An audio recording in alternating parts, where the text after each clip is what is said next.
جو شیطان نے انکار کیا وہ انکار بھی خلافت کے لیے تھا، یہ انکار بھی خلافت کے لیے۔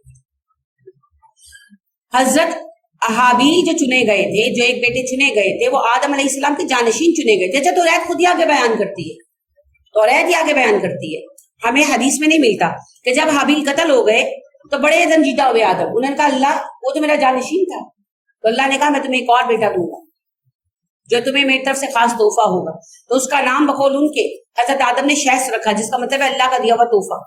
تو اگر مسئلہ ایک لڑکی سے نکاح کا تھا تو پھر حضرت آدم کے رونے کا سوال ہی نہیں تھے، اتنے بیٹے تھے، پھر کیوں حضرت آدم روئے پٹے، پھر کیوں گڑ گڑائے کہ اللہ میرے بعد خلیفہ کون بنے گا؟ مسئلہ خلافت کا تھا، لہٰذا اس نے کہا میں تجھے مار دوں گا۔ تو بھائی نے کہا کہ تمہارے قربانی کے قبول نہ کیے جانے کی ریزن تمہارا غیر متقی ہونا ہے۔ اچھا شیطان بڑا عبادت گزار تھا، ہاں بہت عبادت گزار تھا، کیوں ریجیکٹ ہو گیا؟ ریاکاری تھی نا، ریاکاری پہلا مقصد عبادت وہ اللہ کی رضا کے لیے نہیں نہ کر رہا تھا، خلافت کے لیے کر رہا تھا۔ تو جب پھر اللہ نے آزمائش میں ڈالا تو فیل ہو گیا، تکبر کرنے لگا۔ سملر کیس اس کا تھا، یہ بھی بہت عبادت گزار اور نیک تھا، برائی نے تو بھی جنم ہی نہیں لیا تھا، برائی کہاں سے آنی تھی، سبھی نیک تھے، لیکن اس نیکی کے اندر ایک چیز تب بھی تھی، اس کی منافقت، ریاکاری۔ میں اتنا نیک بنوں خلافت مجھے ملی، جب خلافت نہیں ملی تو وہ برائی پر اتر آیا، سب سے بڑے گناہ پر اتر آیا، قتل انسان، اور وہ بھی بھائی تو پھر اس نے اسے قتل کر دیا۔ اب یہاں دوسرے بھائی نے کہا تم بے شک میرے قتل کا ارادہ کر رہے ہو، میں تمہارے قتل کا ارادہ نہیں کروں گا۔ وہ جو کہتے ہیں نا میں ہاتھ نہیں بڑھاؤں گا، مطلب یہ ہے کہ تم بے شک میرے قتل کی سازش کرو، میں نہیں کروں گا۔ تو انہوں نے کوئی طریقہ نہیں نہ ڈھونڈا، کوئی جاسوس پیچھے نہیں لگا، پھر ایک دن موقع پا کر گھات پا کر اس نے بھائی کو قتل کر دیا۔ اب قتل کے بعد مسئلہ پیش آیا، پہلا قتل تھا، پہلی موت تھی، تو ڈیڈ باڈی کا کیا کرے؟ ابھی آپ قصہ پڑھیں گے۔ پھر کوا آیا، دو کوے آئے، لڑے، ایک نے دوسرے کو مارا، اسے زمین میں دفن کیا، تو وہ پھر رویا۔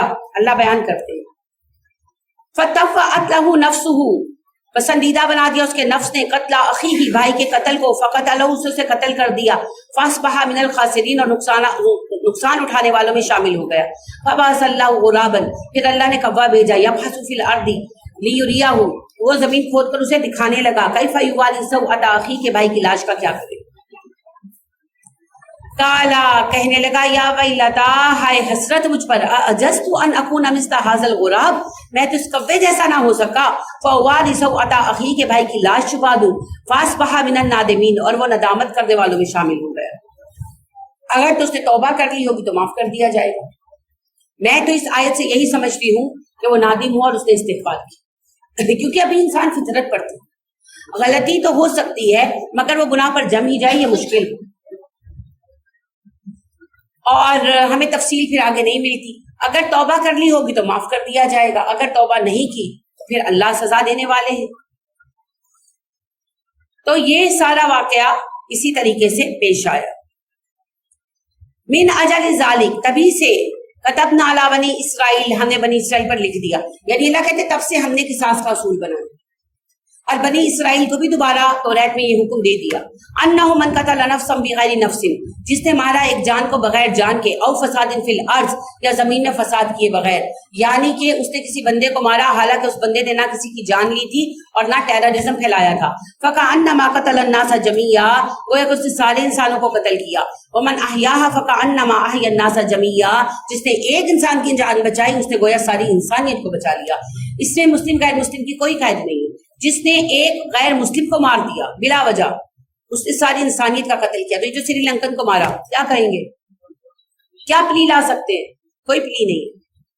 اور جس نے ایک انسان کی جان بچائی اس نے ساری انسانیت کو بچایا۔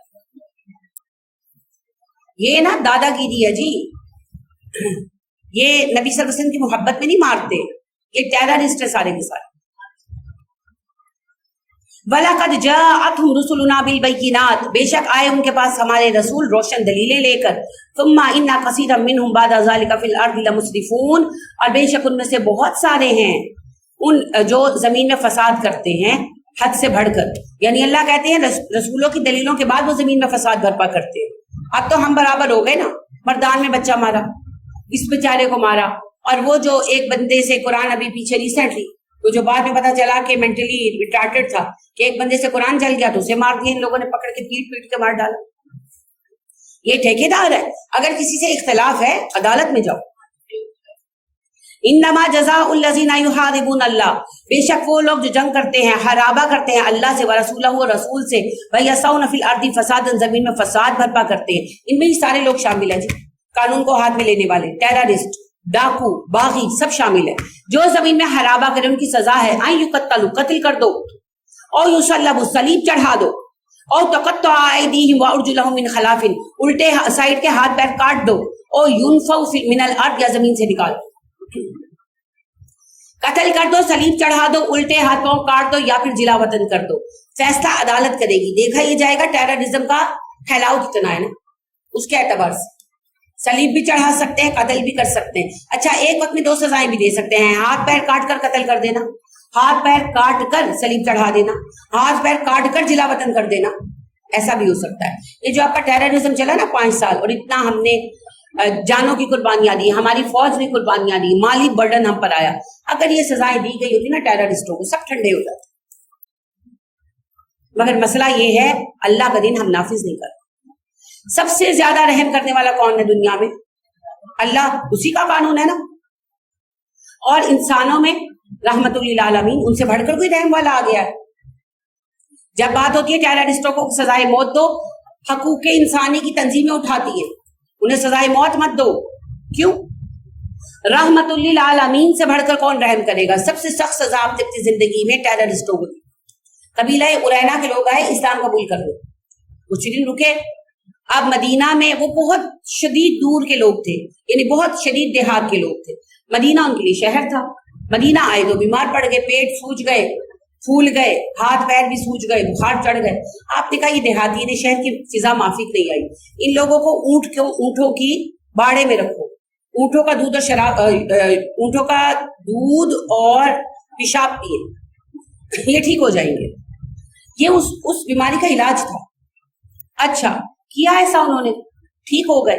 اب وہاں پر تھے 200-250 اونٹ، اربوں کی بڑی دولت تھی، اونٹ بھی تازہ صحت مند. ان کا دل للچا گیا. مدینہ کے اندر چراگاہ تھی، کوئی خوف خطرہ تو تھا نہیں. 2 چرواہے تھے، صحابہ تھے 2 جن کا ذمہ تھا اونٹوں کی دیکھ بھال، وہ وہاں سوتے تھے.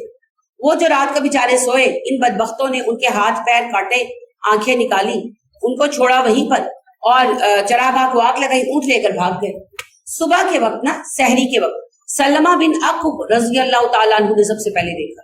انہوں نے دھواں اٹھتے دیکھا، وہ بڑے تیز رفتار تھے، وہ دوڑتے ہوئے پہنچے تو انہوں نے دیکھا یہ سب، تو وہیں پہاڑی پر چڑھے اور آواز لگائی وہیں سے لوگوں کو مدد کے لیے نا. تو یا محمد، یہ مطلب ہوتا تھا کہ میں محمد کے نام سے مدد مانگتا ہوں. ان کا طریقہ تھا، اپنے کنگ کے نام سے پکارتے تھے. نبی صلی اللہ علیہ وسلم کے نام سے پکارا، ان کی آواز سن کر لوگ گھروں سے نکلے. اب سلمہ بن عقب جو ہے وہاں نہیں رکے، وہ ان کے پیچھے گئے. یہ سلمہ بن عقب کا بڑا کارنامہ ہے. نبی صلی اللہ علیہ وسلم کا آج کا دن تو سلیمہ کا تھا، اکیلے ہی انہوں نے ان کو پکڑ لیا. بہرحال وہ ایک علیحدہ تفصیل ہے. نبی اکرم صلی اللہ علیہ وسلم 200 صحابہ کو لے کر تعاقب میں روانہ ہوئے. سلمہ بن عقب مین وائل ان کو گرا چکے تھے. ان کے کچھ لوگ انہوں نے مار دیے تھے تیر اندازی کے ذریعے، کچھ جو ہیں وہ پھر پکڑے گئے. 2-3 لوگ مارے گئے، یہ 10-15 لوگ تھے، باقی پکڑے گئے. اونٹ بھی واپس آ گئے. نبی کریم صلی اللہ علیہ وسلم نے حکم دیا کہ ہاتھ پیر کاٹ دو، آنکھیں نکال دو اور انہیں دھوپ میں پھینک دو. ایسے ہی کیا گیا، ہاتھ پیر کاٹ دیے گئے، آنکھیں نکال دی گئی، دھوپ میں پھینک دیا. اور آپ نے کہا کوئی انہیں پانی بھی نہیں پلائے گا، پیاس سے تڑپ تڑپ کر گئے. یہ سزا دی نبی صلی اللہ علیہ وسلم. حالانکہ آپ رحمت للعالمین ہیں، مگر کس پہ رحم کرنا؟ ایسے ٹیررسٹوں پر، وہ تو پھر ساری انسانیت کو کھا جائیں گے. تو نبی صلی اللہ علیہ وسلم کا ہی فرمان ہے نا، من لا یرحم لا یرحم، جو رحم نہیں کرے گا رحم کا مستحق قرار نہیں پائے گا. تو ہم کیا آپ سے بڑھ کر رحم کرنے والے آ گئے؟ سگے بھائی پہ تو رحم نہیں ہوتا، بوڑھی ساس پہ تو رحم نہیں ہوتا، ماں باپ پہ تو رحم نہیں ہوتا. یہ ٹیررسٹ ہی رہ گئے رحم کے لائق نہیں. انہیں وہ سزا دو جو اللہ نے ایسا کیا گیا ہوتا نا. اور یہ جو اللہ نے سزا رکھی ہے زانی کی، سٹوننگ کی، کرے نا ذرا 2-4 کو رجم. میں دیکھوں پھر کوئی چھیڑے کسی لڑکی کو، میں دیکھوں پھر کوئی کسی عورت کے ساتھ ریپ کرے. ہم نے اللہ کے دین کا تماشا بنا دیا ہے. ذالک لہم خزی فی الدنیا، ان کے لیے رسوائی ہے دنیا میں، ولہم فی الآخرۃ عذاب عظیم، اور آخرت میں ان کے لیے عذاب عظیم ہے. دنیا میں سزا کے بعد اللہ کی حد جھیل لینے کے بعد عام طور پر معافی ہو جاتی ہے، یعنی کہ جس نے زنا کیا اس نے دنیا میں زنا کی سزا کاٹ لی، اسے آخرت میں سزا نہیں ملے گی۔ ٹیررسٹ کے لیے یہ نہیں ہے، باغی کے لیے یہ نہیں ہے، اللہ کہتے ہیں انہیں دنیا میں سزا دو، آخرت میں بھی ان کے لیے عذاب عظیم ہے، ان کو اللہ معاف نہیں کرے گا۔ یہ قوانین اگر آپ کے میڈیا پر بتائے جائیں تو پھر کوئی پھنسے ٹیررسٹوں کے ہاتھوں، کوئی نہ پھنسے۔ الا الذین، سوائے ان لوگوں کے تابو جو توبہ کر لے، من قبل، اس سے پہلے، ان تقدروا علیہم، کہ تم انہیں پکڑو، صرف ان کی توبہ قبول ہوگی جو تمہارے ہاتھ آنے سے پہلے توبہ کر لے۔ فَاعْلَمُوا أَنَّ اللَّهَ غَفُورٌ رَحِيمٌ، جان لو اللہ بخشتا ہے، اللہ مہربان ہے۔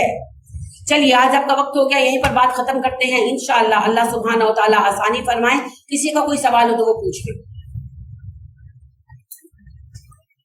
کسی کا کوئی کوشچن کسی بارے میں ہو تو سوال کر لے، کوئی سوال نہیں ہے؟